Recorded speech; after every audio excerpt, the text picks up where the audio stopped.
புறப்பொருள் வெண்பா மாலை கடையலில் வள்ளல்களில் ஆகச் சிறந்த வள்ளல்கள் யார் என்று கணக்கிடுகிற போது பாரி, ஓரி, காரி, பேகன், ஆய், நல்லி, அதியமான், இதிலே பாரியும் பேகனும் தான் ஆகச் சிறந்த வள்ளல்கள் என்று மதிப்பிடுகிறார்கள். அதற்கு காரணம், ஒருவன் கேட்டு கொடுப்பது கொடைதான். ஆனால் அது சிறந்த கொடை அல்ல. காரணம், கேட்கும் போது அவன் தன்மானத்தை இழந்து விடுகிறான். கேட்காமலே கொடுப்பது சிறந்த கொடை. ஒருவன் முகம் வாடியிருந்தால் அவன் பசியோடு இருக்கிறான் என்பதை புரிந்து கொண்டு அவனுக்கு உணவளிப்பது ஒரு கொடை.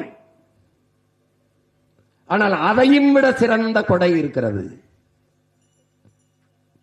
அதுதான் கேட்கும் திறனற்ற உயிர்களுக்கு கொடுக்கிற கொடை. மயில் போர்வை வேண்டும் என்று பேகனிடத்தில் கேட்கவில்லை, ஆனால் கொடுத்தான். பாரி தேரை நிறுத்திவிட்டு செல் என்று முல்லைக்கொடி கேட்கவில்லை, பாரி தேரை நிறுத்திவிட்டு சென்றான். கேட்கும் திறனற்ற உயிர்களுக்கு கொடுத்ததாலேயே பாரியும் பேகனும் ஆகச் சிறந்த வள்ளல்களாக போற்றப்படுகிறார்கள்.